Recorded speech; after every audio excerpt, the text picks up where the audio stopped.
Hi, it's time for Street Talk, your voice and your views on the issues in the news.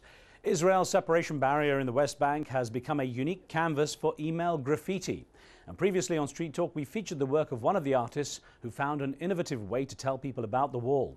Now Faris Arori tells us in his own words what he hopes their work will achieve. The main aim of this project is to raise awareness of the European and international citizens or the international public that are not into foreign politics or international politics.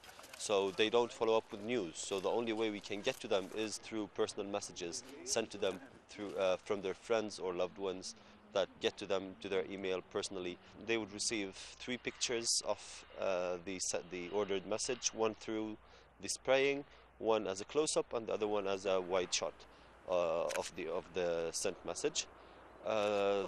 For this service, at the moment we're charging the sum of 30 euros, which the majority of which will go for supporting micro social projects in towns, in villages and towns in the West Bank, primarily next to the wall.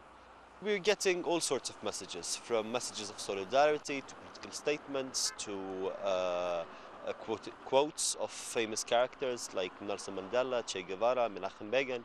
Pornography, incitement, racism, and personal offenses are screened out. We also get some kind of funny statements like a falafel recipe or just a joke, and we got statements like personal statements of love and friendship and even marriage proposals. Well, we've only covered a few kilometers out of hundreds of kilometers, so the space is there as long as someone is there and willing to post a message on. And hopefully the wall will fall before we get to the end of it. The artists emphasize they're trying to find something positive in difficult circumstances. Now, Malaysia's Prime Minister was sworn into office this week, despite a dramatically reduced majority that makes it tough for his government to push through its projects. Abdullah Ahmed Badawi's future is also looking less certain since his party lost 2/3 of its seats to opposition Islamists and reformers. The election results sent stock markets crashing in view of the political uncertainty ahead. Jesse in the US thinks the election results are a clear indication of what Malaysian people want for their country. It means the end of the one-party ruling system of the National Front and time for Malaysia to reform its political system, compromise with its grieved minorities, and present a successful role model for Muslim societies in politics as it did in economy. A viewer in the UK thinks the elections say something about the effect of politics on the Malaysian economy. Although Malaysia enjoys a relatively moderate GDP growth, the newly created wealth does not trickle down to the masses. We seriously need a strong Prime Minister. Well, Bob in the US uses a popular election slogan from those campaigning for the White House to comment on Malaysia's situation.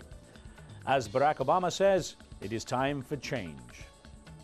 Now, President George W. Bush and Vice President Dick Cheney should be arrested for crimes against the American Constitution, according to instructions from voters from 2 Vermont towns. The 13,000 residents also passed non-binding resolutions to end the war in Iraq and impeach the leaders last week. Mr. Bush and Cheney have yet to visit the liberal northeastern state during their term in the White House. And it seems none of the Vermont measures have caught on in Washington. And that's it until next time. Do keep sending in your questions and comments to riz@aljazeera.net and point us to anything interesting or amusing for Street Talk. Remember, what you see here isn't necessarily the view of Al Jazeera. And some of the content's been edited, but for time and space reasons only. And that's the talk on the street.